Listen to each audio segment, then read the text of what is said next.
قومی احتساب بیورو نے مبینہ منی لانڈرنگ کیس کی تحقیقات کے دوران کراچی میں واقع بحریہ آئیکن ٹاور تحویل میں لے لیا۔ یہ کارروائی راولپنڈی کی احتساب عدالت کی جانب سے ٹاور کی عارضی ضبط کی توثیق کے بعد عمل میں لائی گئی۔ عدالت نے 3 جولائی کو جاری حکم میں نیب کی درخواست منظور کرتے ہوئے جائیداد کی اٹیچمنٹ برقرار رکھنے کی اجازت دی تھی۔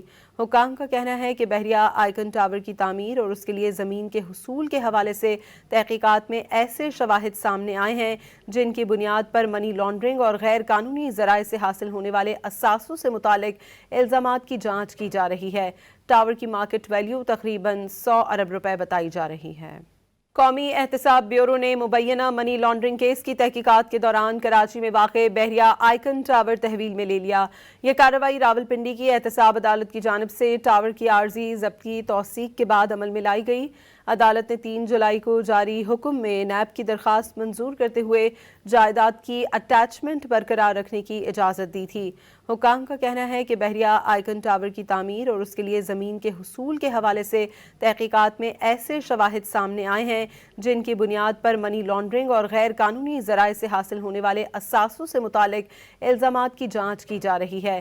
ٹاور کی مارکیٹ ویلیو تقریباً 100 ارب روپے بتائی جا رہی ہے۔ قومی احتساب بیورو نے مبینہ منی لانڈرنگ کیس کی تحقیقات کے دوران کراچی میں واقع بحریہ آئیکن ٹاور تحویل میں لے لیا۔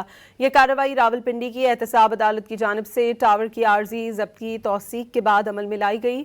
عدالت نے 3 جولائی کو جاری حکم میں نیب کی درخواست منظور کرتے ہوئے جائیداد کی اٹیچمنٹ برقرار رکھنے کی اجازت دی تھی۔ حکام کا کہنا ہے کہ بحریہ آئیکن ٹاور کی تعمیر اور اس کے لیے زمین کے حصول کے حوالے سے تحقیقات میں ایسے شواہد سامنے آئے ہیں جن کی بنیاد پر منی لانڈرنگ اور غیر قانونی ذرائع سے حاصل ہونے والے اثاثوں سے متعلق الزامات کی جانچ کی جا رہی ہے۔ ٹاور کی مارکیٹ ویلیو تقریباً 100 ارب روپے بتائی جا رہی ہے۔